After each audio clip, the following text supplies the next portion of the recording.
What up, database? Dude07 here.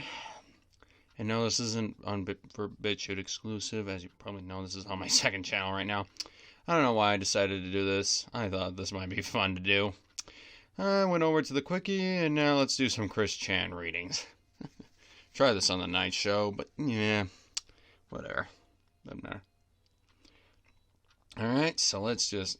And also, you can go and read this part, because I'm not going to, because it's just not going to do it. Alright, let's do the overview. Pro tip. Yeah, I don't care. Anyway, this is going to be quite the read. Alright, first, get yourself a drink, because this is going to be a long one.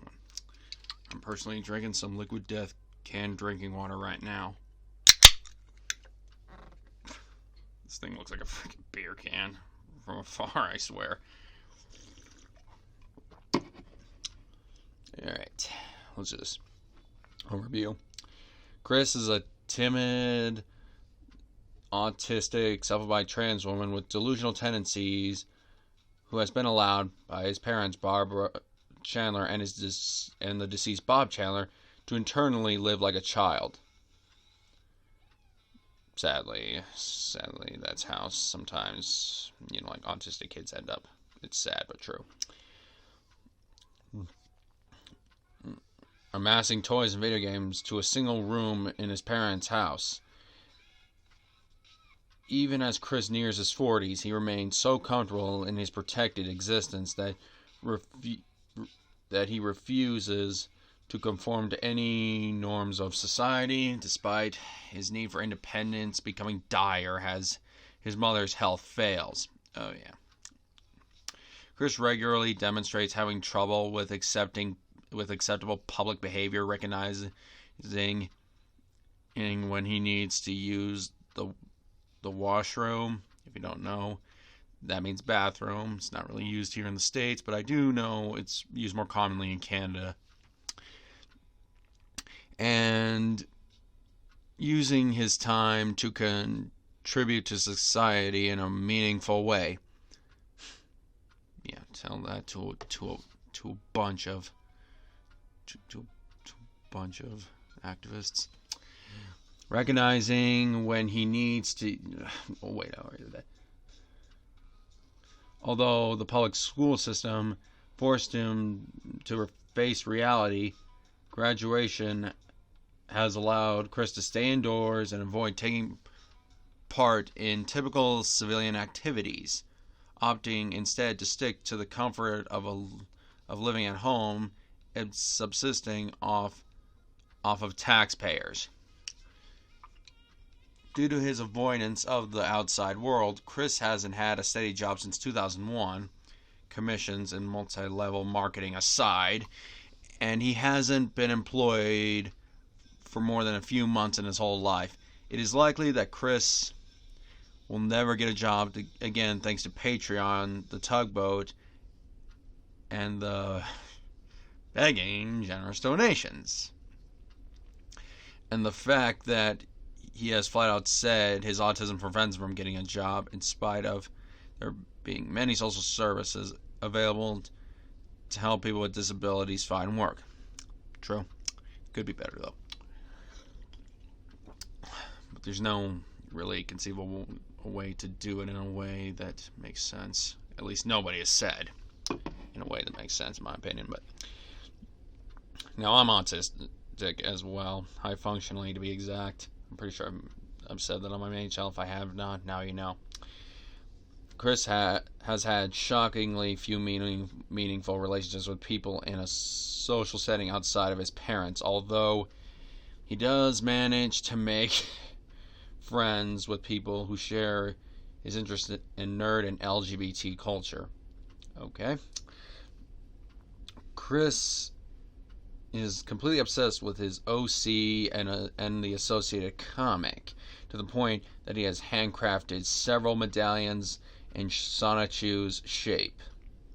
Between February 2004 and March 2010, Chris has was rarely seen or photographed without one of these totems, even wearing them in his driver's license photo and to his college graduation. The medallion disappeared for a time, but returned in September 2010. At the same time, he's absolutely convinced that everyone wants to learn about Sonichu. Well, that's kind of true.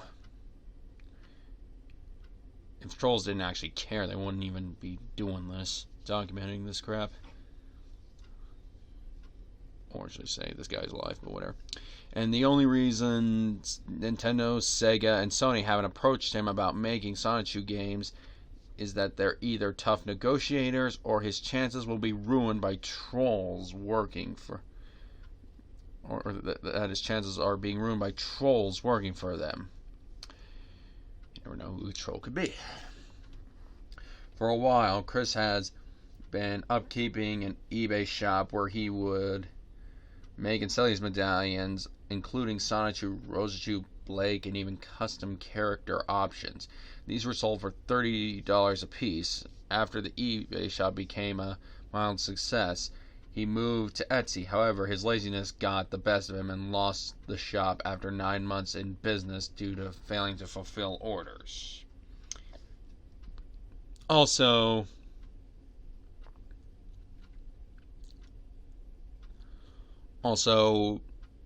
I'm warning you right now, a lot of this stuff, some of this stuff is disgusting. There's a lot of politically incorrect language here, and you know, just a lot of stuff that can be deemed controversial or offensive, or somewhat offensive to others. So, anyway, with that out of the way, let's do this. Chris used to absolutely hate gay men and communicated with such intensity that observers were easily convinced that he was terrified of becoming gay himself. He could not bear to look at another man's penis. Yes, and he stared at a Sailor Moon poster to keep himself straight. Comment? Chris's words do not always align with his actions. Throughout his early internet history, he has appeared to be deeply insecure about his gender and sexuality. Even prior to his gender transition, which is already being debated whether he thinks he is or he knows he is or not, is being debated. He has swallowed his own... Oh my gosh. Worn a bra. Okay.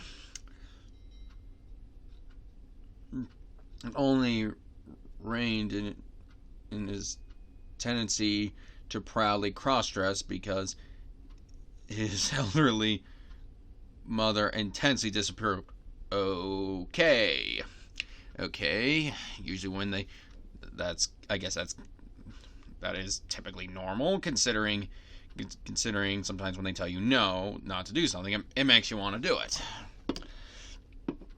While these actions do not indicate homosexuality outright, they do question the validity of Chris's own judgments on his sexual orientation. Surprisingly, however, his homophobia seems to have little basis in his religious beliefs, and he has not noticed Levitt. I have no idea how you say that, but yeah, there's still words in the Bible I still cannot pronounce properly. Leviticus, I don't know, 1822, which condemns homosexuality until he saw it on a 2009 episode of Family Guy. Never take what they say seriously. Condemning homosexuality. A lot of that in the Bible, to be honest, it's more based on values of the day, but whatever. I'm not going to go into religion because I tend to keep stuff like this, religion and politics, typically out of my videos. However, his homophobia didn't extend to lesbians, which he partially encourages and is even aroused by. Okay.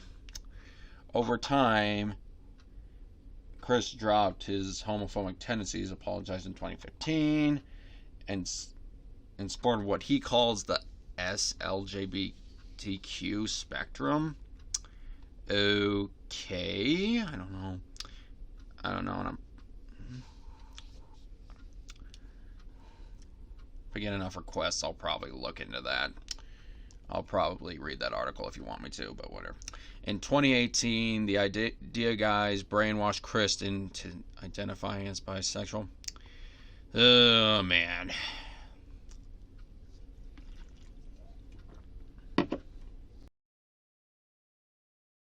Freak. Sorry, just turn off for a second.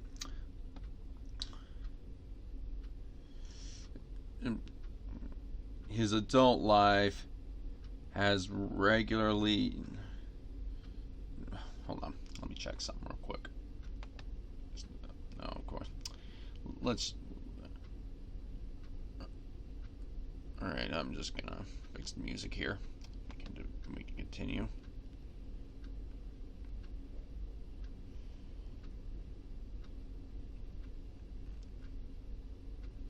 Alright, let's just do this. I don't care.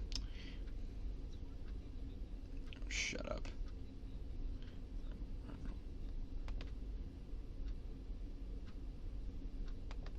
Whatever, let's just get this. His adult life has been largely defined of his goals of developing Sonic 2 into a hit media franchise. Fan fiction has gone that way before, to varying degrees.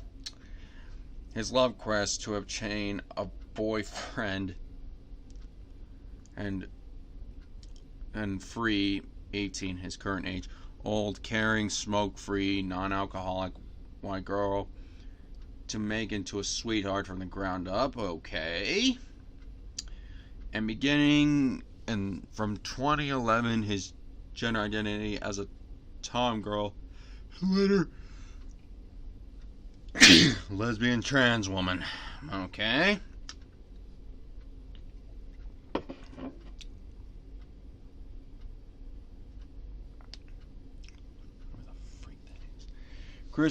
Aliases. Christian Weston Chandler had a wide array of names he has given himself. He was born Christopher Weston Chandler, but changed to Christian at the behest of the mall conductor bear, whatever that is down there, that misread his name, which he interpreted was a sign from God.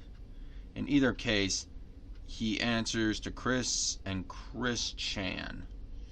Unusually, Chris would rather refer to himself, would often refer himself by his full name, or if he's feeling especially normal, Christopher Christian Weston Chandler.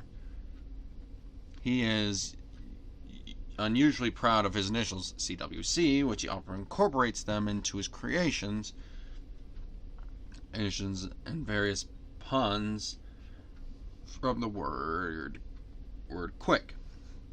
Examples include Quickville, Quick Audition, and Quick Dare. Shortly after declaring himself transgender lesbian, Chris started introducing himself as Christine. It's fairly normal.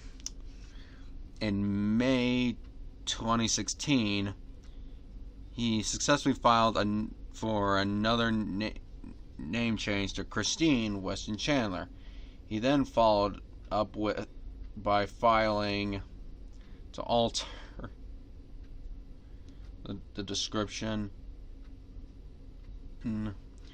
for sex on his driver's license to female. He now signs his name with hearted eyes. Legal documents refer to him as Christine Chandler, except for civil cases in which he hadn't updated his name change information with plaintiffs. This wiki, however, refers to him as Chris for consistency. Chris's nickname in his high school Spanish class was Ricardo, and long after he would still translate his own name to Ricardo Weston Chandler when writing or speaking in Spanish, likely due to his ignorance of the fact that you don't generally place your own name with something completely different when speaking in another language. True. At times, he would go as far to announce himself as Christopher Christian Ricardo Weston Chandler, or variants thereof, to identify himself precisely. Okay, I need to take my glasses off.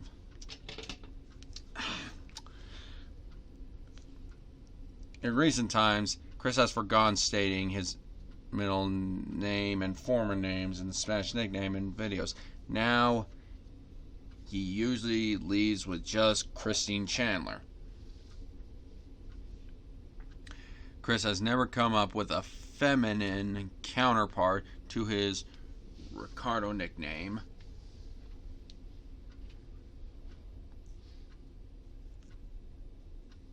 Or any other Spanish-sounding replacement.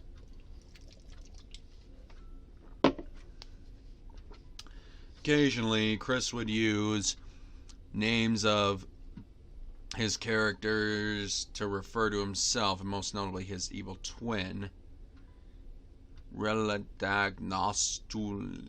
I have no idea how you even pronounce that. And of course, Sonichu. In his comics, Chris has the ability to transform into an electric hedgehog Pokemon named Chris Chan Sonichu.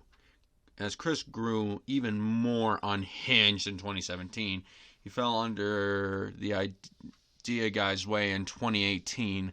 He would conflate himself even further into his fantastic inventions, to the point where he unofficially added Sonichu at the end of his name. Although this is not recognized as a legal name change, unlike Krishna or Christine in previous years, to account for his later beliefs that he is actually half Sonichu in real life, following several rounds of brainwashing. People can be just terrible. Other modern names for himself include CPU, Blueheart, and Nightstar. His self-inserts for Hyperdimension, Neptunia, and Milo Pony franchises, respectively. In context, when he wants to be especially grandiose, I have no idea. He might append his various fiction alter egos to his name, much as he would his former names in the past.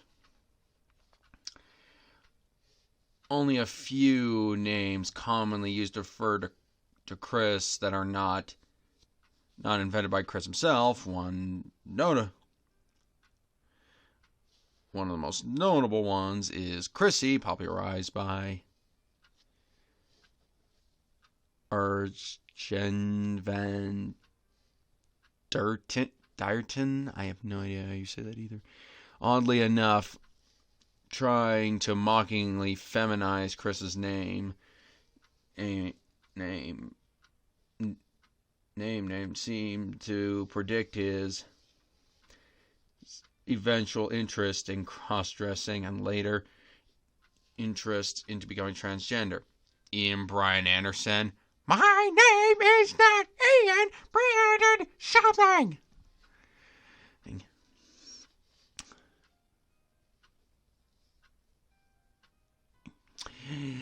Which was derived from Chris's IBA Chandler YouTube account. Okay, don't know what that would have stood for, but was popularized by Liquid Chris, much to Chris's angst. Less notably, there's also Solid Chris used by some to differentiate him from Liquid in the tradition of a certain video game series, Metal Gear Solid. Solid Snake and Liquid Snake. Snake Plissken. Alright. Certain A-loggers have been known to refer to Chris as Satan's age on Earth. Highly doubt that.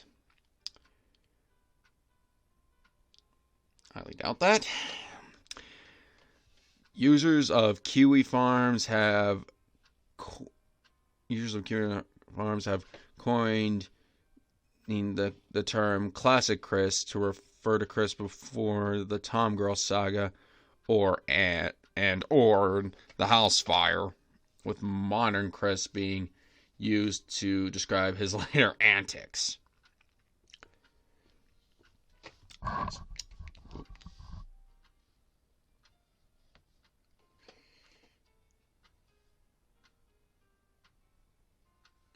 Alright, let's just get this going. Ignore that GIF, but whatever. Christopher Weston Chandler was born on February 24th, 1982. I don't know why they put it like that, but whatever, it doesn't matter. At Martha Jefferson Hospital in Charlottesville, Virginia. His parents, Robert and Barbara, worked as an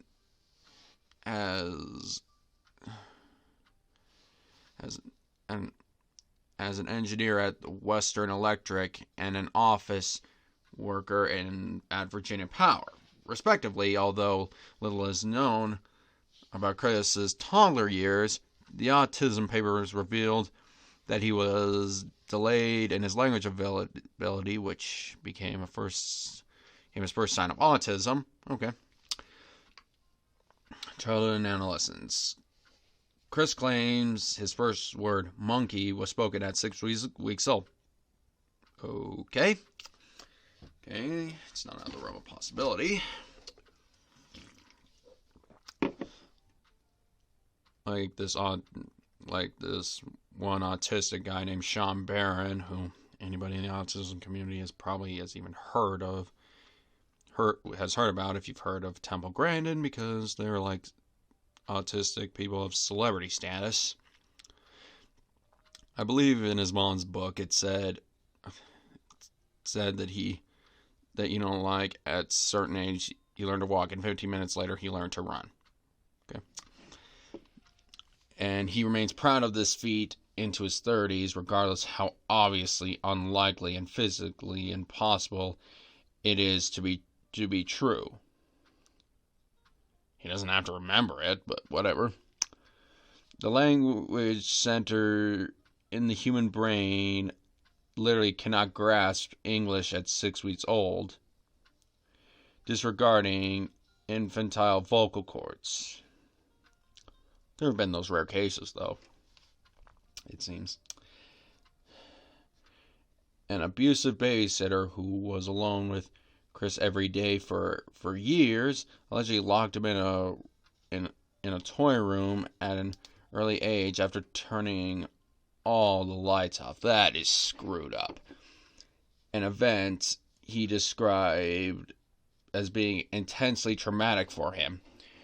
Chris apparently misses the irony, in fact, of that he now regularly locks himself in a room surrounded by toys. Yeah, that's a different issue entirely. He once identified this confinement as the source of his autism, which is wishful thinking on Chris's part, considering that autism is a genetic condition that isn't activated by external events. Also, some of the stuff may be inaccurate, so don't come after me. This is what they say. Those are these people's words, not mine. Between the ages of 1 and 7, Chris did not speak at all and had to visit the James Madison University for speech therapy. He was diagnosed with high-functioning autism, same as mine, except he's probably lower on that spectrum than I am, with the doctor projecting, at least according to Chris, that he would never make it to high school, much less be able to write his own name. Unfortunately, despite all we know about it, they're still doing that. They still do that, no matter where you are, and that's messed up. However, Chris was able to meet these cognitive milestones in time. Exactly. Damn my mic. During the 1980s, Christopher's playmate was playmates with Sarah Nicole Hammer. One day she convinced him that Casper the Friendly Ghost lived in the crawl space underneath her house. Okay, that's not the most ridiculous thing I've ever heard. And when he crawled in there to look, she locked him in.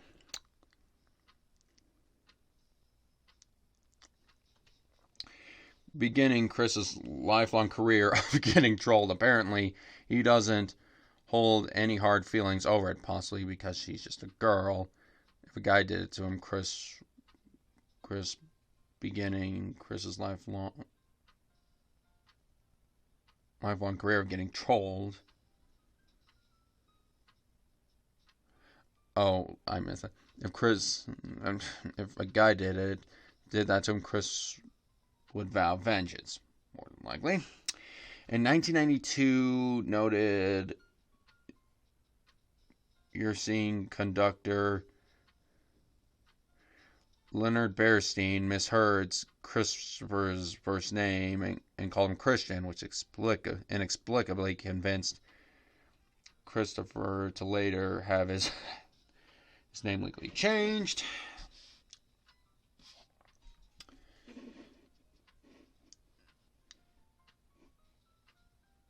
Chris spent the 1990 to 1991 school year in the 4th grade at Nathaniel Green Elementary School until his parents pulled him out of classes over a mysterious dispute. Chris claimed that he was forcefully restrained by the school's faculty, and he was made to sit on the lap of the principal, and an experience that supposedly inspired his homophobia.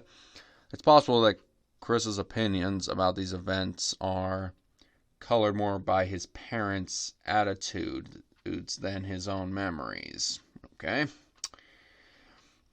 The issue went to court, with Greene County seeking to have Chris sent to a special school, which Bob and Barbara likely interpreted to mean a nut house. I mean, when they grew up, that wasn't necessarily untrue, even though In my opinion, some of these things haven't really changed, but that much. Chris was homeschooled through the 5th grade during these proceedings.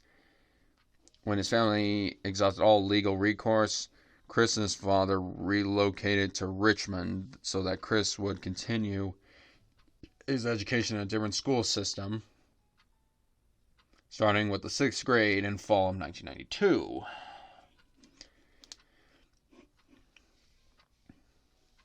At age 11, Chris entered and won the Sonic the Hedgehog Watch and Win sweepstakes. Man, how much of us spent our childhoods on sweepstakes like that. I remember and some of these things make me actually curious, like when it comes to these sweepstakes, I remember there was this thing alongside the Dark Knight. Yeah, we're going back that long ago. There were these things like Go-Gurts that you said, like you could win a trip to New York City, spend 4 days and 3 nights in a luxury hotel, and stuff like that. Stuff like that. And he's like, they said many will enter, only one will win, no purchase necessary. Okay, I'm not saying that it's just not, I'm not saying it's a sham, but I still wonder who actually did win that contest.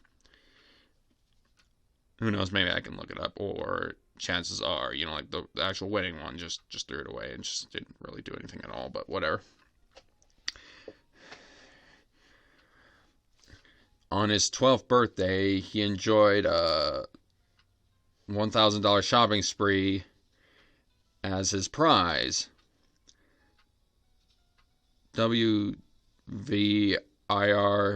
TV's coverage of the event focused on Chris's autism regarding the contest win as a worthy accomplishment due to his mental condition.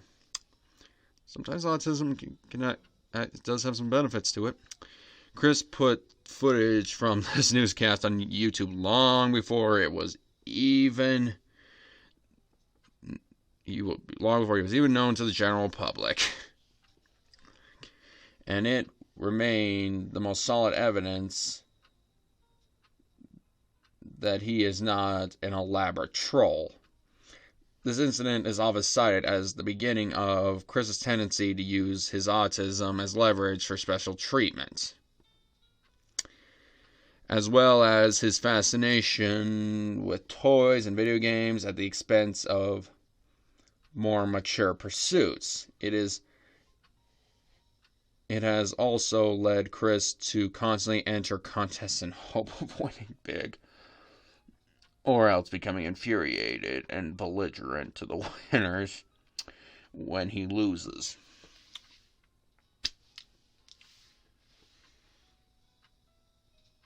Are those type of contests a waste of time? To an extent, but really, it all depends on how you look at them.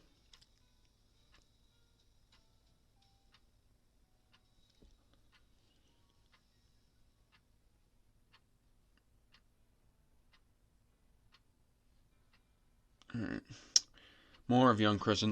Chris spent most of his time in high school playing video games at home, reading Goosebumps novels, and hang out with his gal pals and friend at school.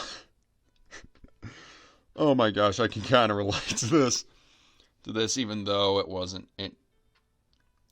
Except there are, seriously, there was a time I had more friends that were girls in high school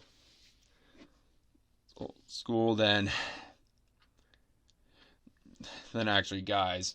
Some of these people I still talk to, but others, I haven't seen in a while, and usually I'll just, on social media, I'll just say happy birthday, and send them a happy birthday, say thank you, and stuff like that. I did get in touch with one more recently who's living in the area, but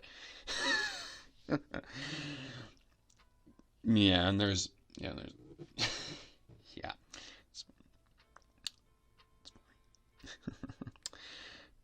But either way, let's get back on topic.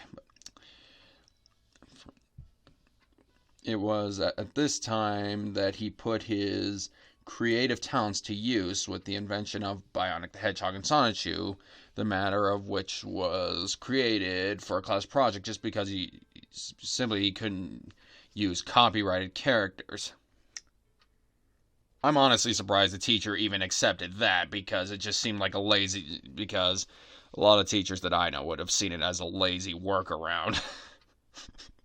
The irony that Chris's own solution to the problem was to merge two copyrighted characters into a new character is somehow lost on him, even to this day.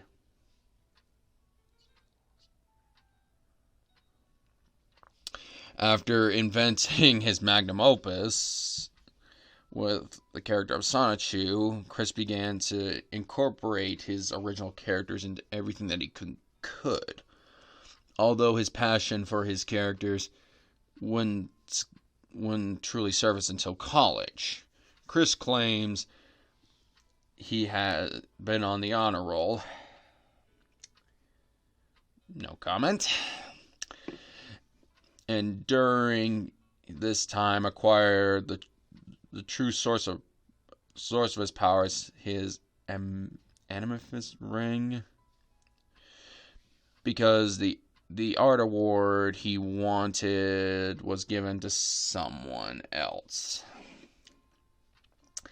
Yeah, he definitely has a typical tendency with seemingly quite a bit of autistic people is arrogance. I've even had it at some point. In fact, I still kind of have some of it to this day, but it's at least controllable, but whatever. Chris became despondent and stormed out crying during his high school graduation. He honestly thought he deserved the award more than anyone else because he worked on it so hard in spite of his autism, ignoring the likelihood that the artistic achievement of his peers were simply better. This is a whole. Yeah, this is a reason why even non-autistic kids need to be taught that, they need to stop this mentality that, everyone,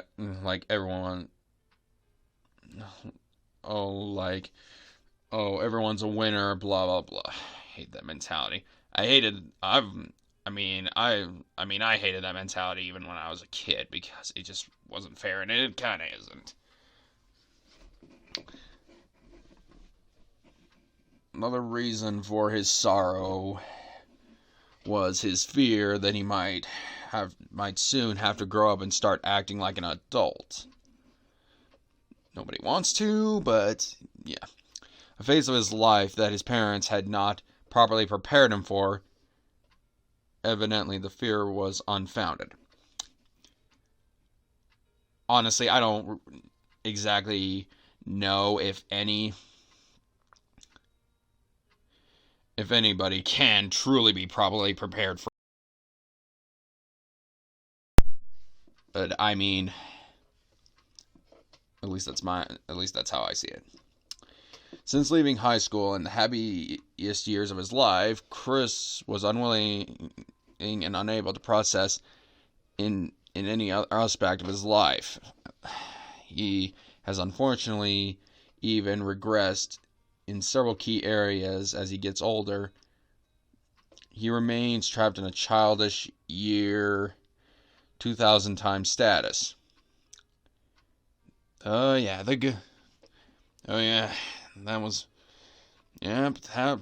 the good old days in my opinion.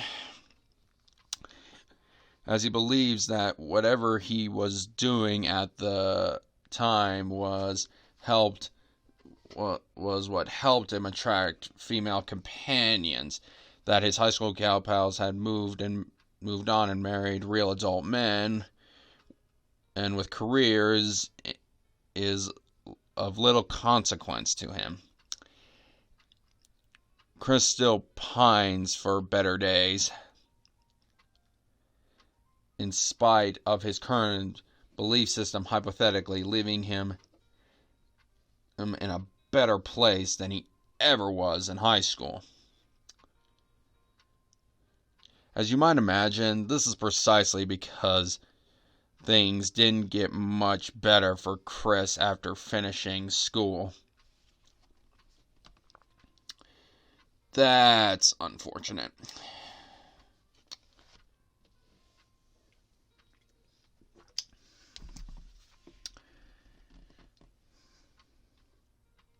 We'll come back to this, but I think I'm done reading for tonight. It's getting late.